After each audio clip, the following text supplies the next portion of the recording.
Hello everyone, कैसे हैं आप सभी।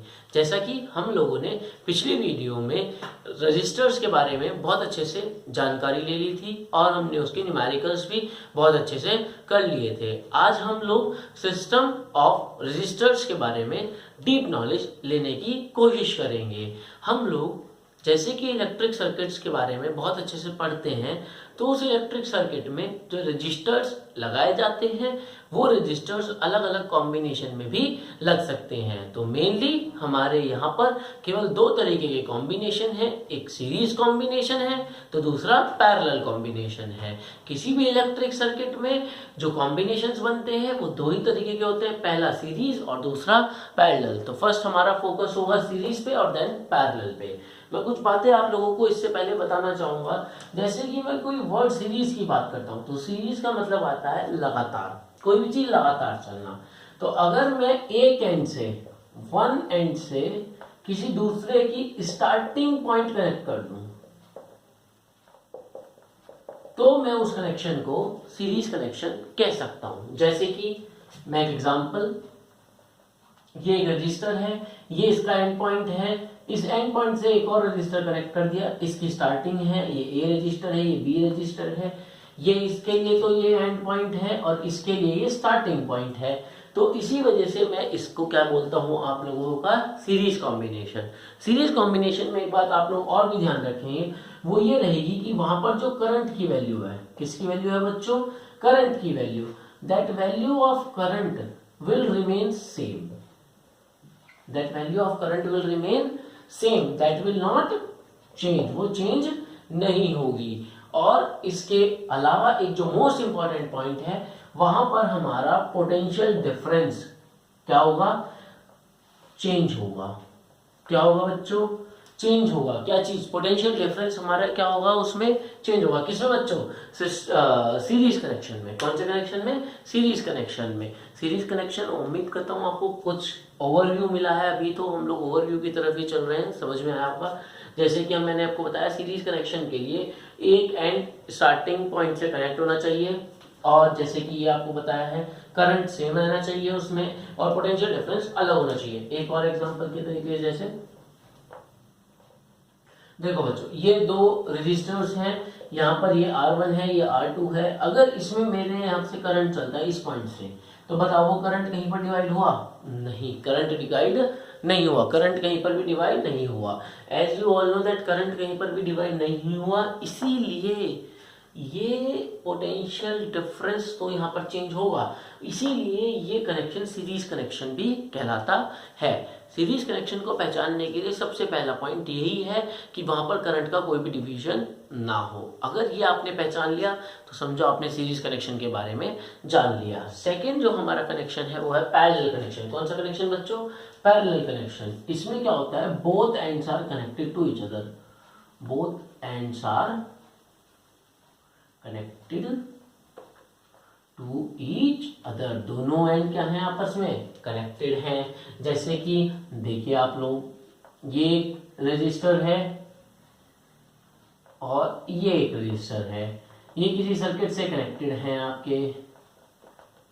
तो देखिए आप लोग, ये रजिस्टर R1 है, ये रजिस्टर R2 है, तो ये दोनों रजिस्टर का ये एंड और ये एंड, ए एंड और बी एंड, ये दोनों आपस में क्या है बच्चों, कनेक्टेड हैं। जैसे कि ये दोनों एंड अगर आपस में कनेक्टेड हैं तो ये कनेक्शन एक पैरेलल कनेक्शन भी कहलाएगा। इसके अलावा इसको पहचानने का दूसरा तरीका क्या है, यहाँ पर मेरा करंट डिवाइड होता है। क्या होता है, करंट डिवाइड होता है, ठीक है। कैसे, जैसे करंट आपको पता है वो यहीं से स्टार्ट होगा, ये देखो इस पॉइंट पर आने के बाद करंट को यहाँ भी जाना है और यहाँ भी, तो करंट यहाँ भी जाएगा और यहाँ भी जाएगा।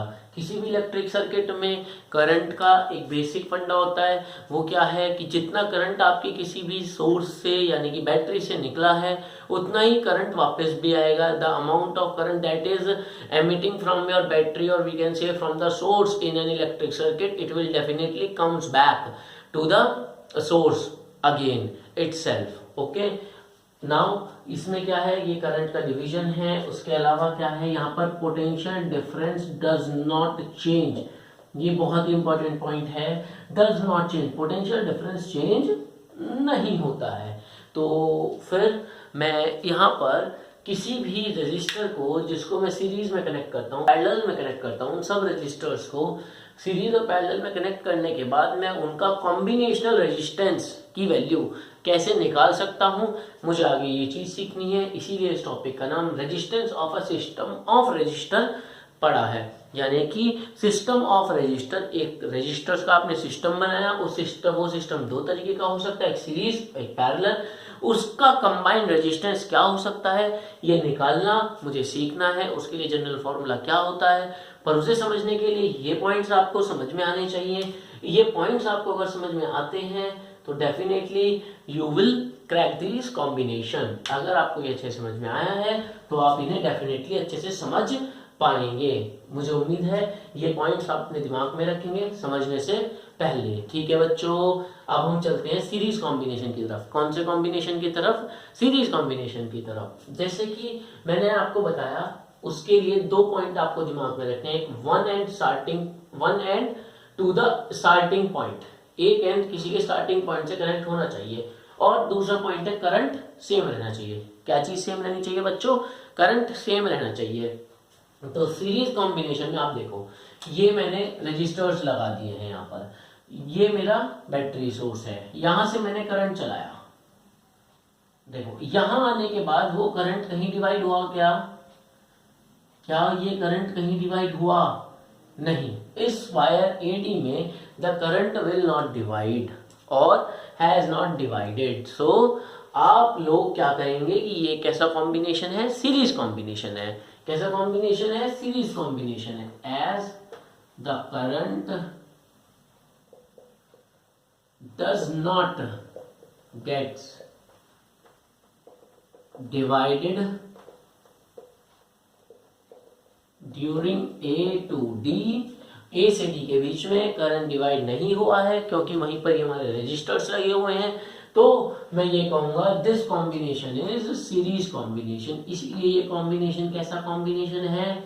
सीरीज कॉम्बिनेशन है। और सीरीज कॉम्बिनेशन में मैंने एक चीज बताई थी कि पोटेंशियल डिफरेंस चेंज होता है। अगर पोटेंशियल डिफरेंस चेंज होता है तो यहाँ के लिए पोटेंशियल डिफरेंस कुछ और होगा, यहाँ के लिए कुछ पोटेंशियल डिफरेंस और होगा, और यहाँ पर कुछ डिफरेंट होगा। तो जो टोटल पोटेंशियल डिफरेंस होगा वो कैसे गिवन होगा बच्चों? V बराबर V1 plus V2 plus V3। ये टोटल पोटेंशियल डिफरेंस तो मुझे चाहिएगा ही, इसीलिए मैं इसे इक्वेशन 1 मान लेता हूँ। अगर ये बात समझ में आई है तो आप ध्यान से देखेंगे कि इस पूरे सर्किट का एक कॉम्बिनेशन रेजिस्टेंस निकालना है या नहीं। जब कॉम्बिनेशन रेजिस्टेंस निकालना है तो मैंने उसे मान लिया, लेट अस सपोज, क्या मान लिया? Let us suppose the combinational resistance is RS। Let us suppose the combinational resistance is RS। मैंने इसे RS से ही क्यों डिनोट किया? क्योंकि यहाँ पर जो मेरे कॉम्बिनेशनल रेजिस्टेंसेज है उसके लिए RS मतलब सीरीज में कनेक्शन है। क्या किस में कनेक्शन है? सीरीज में कनेक्शन है। तो मुझे यहाँ पर RS इसको मानना पड़ेगा। तो मेरा टोटल पोटेंशियल डिफरेंस कैसे गिवन होगा बच्चों? V is equals to total current क्या फ्लो हो रहा है? I/RS। This is your equation number 2। अब मैं क्या करूंगा? इसके लिए मैं इसे रब करता हूँ, ध्यान से देखेंगे आप सभी लोग। यहाँ पर V1 देखेंगे जरा, V1 is equals to V1 बेटा इस पॉइंट के लिए कितना करंट है इस पॉइंट पर? I जो कि फिक्स है। रेजिस्टेंस कितना है? R1। तो यूजिंग ओम्स लॉ IR1 आएगा या नहीं आएगा? आएगा या नहीं? उसके बाद मैं V2 की बात करता हूँ, इसे इक्वेशन 3 मान लूंगा। V2 के लिए मैं क्या करूँगा? देखो जरा, IR2 इसे इक्वेशन 4 मान लूंगा। क्या करूँगा? ओम्स लॉ लेके। V3 ध्यान से देखेंगे आप सभी लोग, V3 के लिए R3 के लिए इक्वेशन 5 हो जाएगी या नहीं? अब मैं क्या करता हूँ, इन्हीं सभी इक्वेशंस को, इक्वेशन 2, 3, 4 एंड 5 इनको उठा के पुट कर देता हूँ इक्वेशन 1 में। जैसे ही वैसे इक्वेशन 1 में पुट करूँगा तो IRS is equals to IR1 plus IR2 plus IR3 and so on. क्योंकि मैंने तो ये 3 रजिस्टर्स का सिस्टम बनाया है। ये रजिस्टर्स का सिस्टम 3 से ज़्यादा भी हो सकता है, 4 का भी हो सकता है, 2 का भी हो सकता है, 10 का भी हो सकता है और n का भी हो सकता है।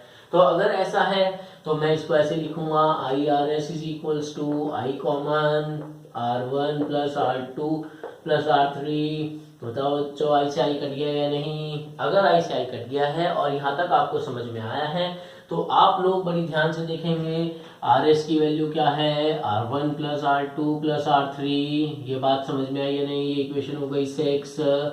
This is your total combinational resistances which is find during the series combination. जब कभी भी सीरीज कॉम्बिनेशन बनाया जाएगा तब आपको अगर टोटल कॉम्बिनेशनल रेजिस्टेंस निकालना है और we can say equivalent resistance निकालना है तो आप क्या करेंगे, उसमें जितने भी रेजिस्टेंसेज हैं सबको क्या कर देंगे बच्चा, ऐड कर देंगे। क्या कर देंगे? ऐड कर देंगे डायरेक्टली। इसके लिए एग्जांपल भी ले सकते हैं, जैसे कि 2, 3 एंड 4 अगर आपस में कनेक्टेड है तो 2 + 3 + 4 इज इक्वल टू 9। वो क्या होगा बच्चों? 9 होगा। तो 9 इज द कॉम्बिनेशनल रेजिस्टेंस और we can say equivalent resistance. ये बात समझ में आई या नहीं? इसके न्यूमेरिकल्स हम लोग नेक्स्ट वीडियो में करेंगे। अभी हम लोग आपको इसको केवल और केवल कॉम्बिनेशंस के बारे में पढ़ा रहे हैं। तो मैं उम्मीद करता हूँ सीरीज कॉम्बिनेशन समझ में आया होगा। इसके अलावा जो हमारा नेक्स्ट कॉम्बिनेशन है वो कौन सा है? Parallel combination. तो एक बार आप लोग इसे देख लेंगे अच्छे से। अब हम लोग चलते हैं किसकी तरफ? अपने पैरेलल कॉम्बिनेशन की तरफ। तो पैरेलल कॉम्बिनेशन के लिए मैंने ऐसा कोई डायग्राम नहीं बनाया था, वो मैं भी आप लोगों के लिए ड्रॉ करूंगा।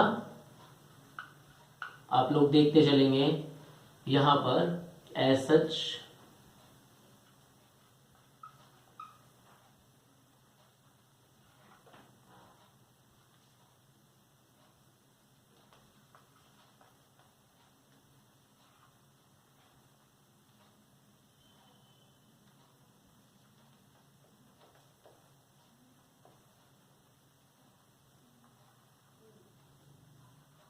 तो यू कैन सी दैट मैंने ये डायग्राम ड्रॉ करा। इसका टोटल पोटेंशियल V है। करंट यहाँ से चलेगा, I करंट निकलेगा या नहीं निकलेगा।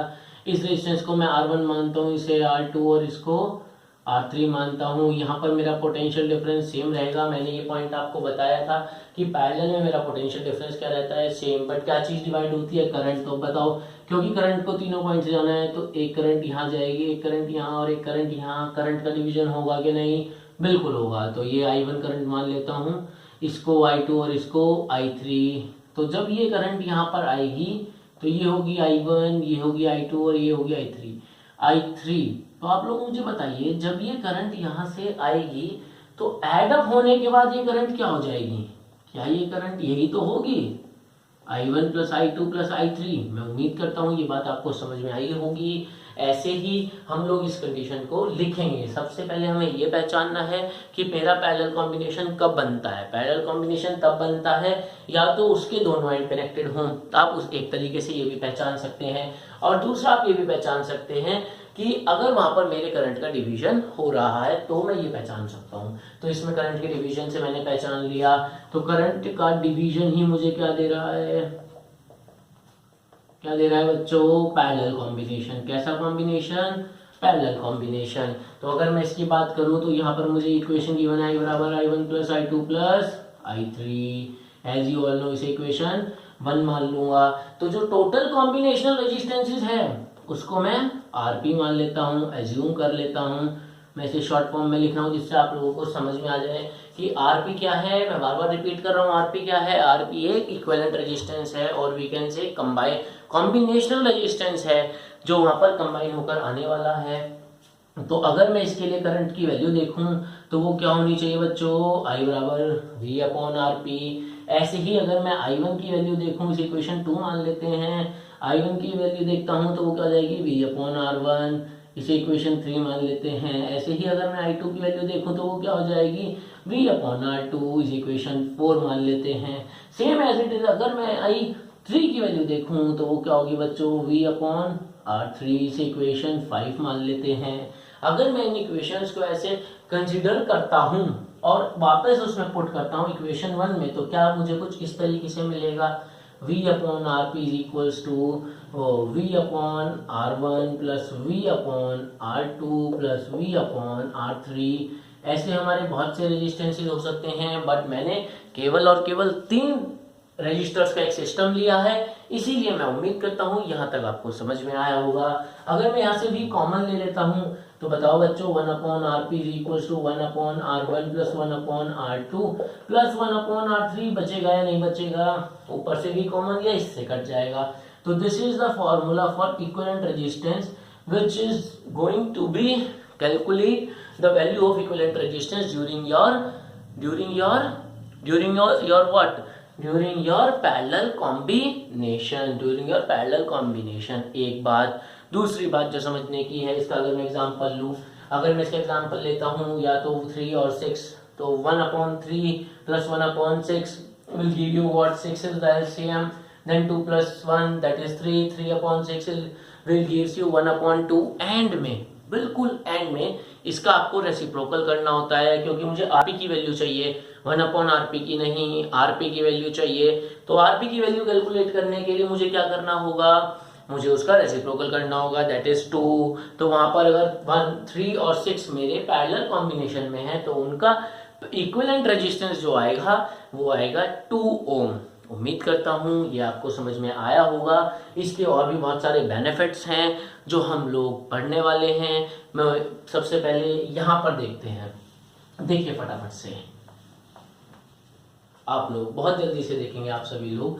क्या इसके सबसे पहले बेनिफिट्स जो हैं पैरेलल कॉम्बिनेशन के, कि जो भी पैरेलल कॉम्बिनेशन का, एक बात आप हमेशा याद रखेंगे, जो भी पैरेलल कॉम्बिनेशन का आउटपुट रेजिस्टेंस आने वाला है, यानी कि इक्विवेलेंट रेजिस्टेंस आने वाला है, वो आउटपुट रेजिस्टेंस बच्चों, वो आउटपुट रेजिस्टेंस ऑलवेज लो होगा, और we can say always lesser होगा देन योर बोथ। उन दोनों के कॉम्बिनेशन से जो लेसर आएगा वो ही वो होगा, ये हमेशा याद रखेंगे। बट सीरीज में ऐसा नहीं होता है। सीरीज में जो सीरीज कॉम्बिनेशन में क्या होता है, जो आउटपुट रेजिस्टेंस आता है वो आउटपुट रेजिस्टेंस आपका हाई होता है, means higher than the first one. Meaning is that what is it, higher than the first one. उम्मीद करता हूँ ये आपको बहुत अच्छे से समझ में आया होगा कि उसमें वो हायर होता है सीरीज कॉम्बिनेशन में। क्यों? क्योंकि वहाँ पर हम उसे डायरेक्टली ऐड करते हैं और यहाँ पर हम उसके रेसिप्रोकल्स को ऐड करते हैं। और भी बहुत सारी बेनिफिट्स हैं पैरेलल कॉम्बिनेशन के। कुछ बेनिफिट्स हम लोग इसके न्यूमेरिकल के टाइम पर समझेंगे, और एक और बेनिफिट्स इसका समझते हैं जो सबसे इंपॉर्टेंट है, कि why parallel combination is used over series combination. Why parallel is used over series combination, कि क्यों पैरेलल कॉम्बिनेशन को यूज किया जाता है सीरीज कॉम्बिनेशन के कंपैरिजन में? क्योंकि हमारा पैरेलल कॉम्बिनेशन में आप एक चीज देखेंगे, करंट डिवाइड हो रहा है, और सीरीज में करंट डिवाइड नहीं हो रहा है। अगर सीरीज में मेरे बहुत सारे अप्लायंसेस लगे हुए हैं तो उनके पास एक ही करंट जा रहा है, बट अगर पैरेलल में मेरे अप्लायंसेस लगे हुए हैं तो उनके पास अलग अलग करंट जा रहा है। आपको पता है कि हर एक अप्लायंस को अलग अलग करंट की ज़रूरत होती है। तो सीरीज में लगाने का एक डिसएडवांटेज ये है कि सबके पास सेम अमाउंट ऑफ करंट जाएगी, जो कि हर किसी को सेम अमाउंट ऑफ करंट की ज़रूरत नहीं होती है, सबसे पहली बात। दूसरी बात, पैरेलल में करंट डिवीजन होने की वजह से, पैरेलल में करंट डिवीजन होने की वजह से अगर ये मेरा सर्किट ब्रेक हो जाता है तो यहां से करंट ना जाके इन दोनों पॉइंट से करंट जा सकता है। पर अगर सीरीज में यहां से मेरा सर्किट अगर ब्रेक हो जाता है तो यहां से आगे करंट फ्लो नहीं करेगा। इसका मतलब कि अगर मैं अपने घरों में कनेक्शन सीरीज में करा दूं तो अगर एक बल्ब भी फ्यूज हो जाता है तो फिर आगे के कोई भी बल्ब ग्लो नहीं करेंगे और वर्क नहीं करेंगे। बट अगर मैं अपने घरों में जो कॉम्बिनेशन है वो पैरेलल कॉम्बिनेशन लगवा दूं तो उसमें क्या होता है कि अगर कोई भी एक बल्ब आपका फ्यूज हो जाता है तो उसमें आप लोगों का बाकी सारे बल्ब जो है वो ग्लो करना स्टार्ट कंटिन्यूसली रखते हैं। क्यों? क्योंकि अदर पाथवे है करंट को फ्लो कराने का। ये पैरेलल की बहुत सारी एडवांटेजेस हैं, और पैरेलल में अलग अलग करंट जाता है तो जिसकी वजह से जितने अप्लायंसेस को जितना अमाउंट ऑफ करंट चाहिए वो उतना ही फ्लो होता है। These are the advantages of parallel over the series combination. इसके अलावा और भी बहुत सारी एडवांटेजेस हैं। एक दो एडवांटेजेस हम इसकी कहाँ पर डिटेक्ट करेंगे, जब हम इसका न्यूमेरिकल करेंगे, जो कि मैं नेक्स्ट वीडियो में लाने वाला हूँ। मैं उम्मीद करता हूँ आज का जितना भी आपको समझाया है वो बहुत अच्छे से समझ में आया होगा। थोड़ा सा फास्ट रहा है क्योंकि वीडियो लंबी नहीं करनी थी। Thank you guys for watching the video. मुझे उम्मीद है आप लोगों को ये सारी बहुत अच्छे से समझ में आई होंगी। अगर आपको ये समझ में आए हैं तो do like, share and subscribe my channel and do hit the bell button so that you can get the future updates. कोई प्रॉब्लम है तो you can ask me in comment box.